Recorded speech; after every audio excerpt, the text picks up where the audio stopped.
আমাদের বাড়ির ছাগলের বাচ্চা কত সুন্দর করে খাবার খাচ্ছে, একদম ফুল এনার্জি নিয়ে খাবারকে ছিঁড়ে ছিঁড়ে বাঘের মতো করে খাচ্ছে। মুখটা কি সুন্দর নড়াচড়া করতেছে।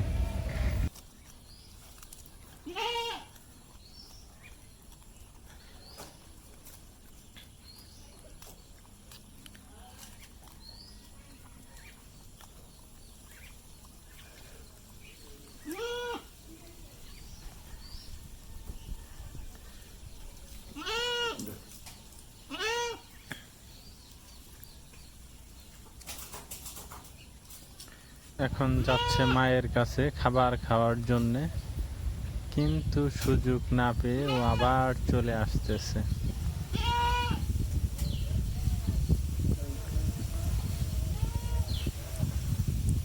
এই যে চলে আসলো আমাদের কাছে।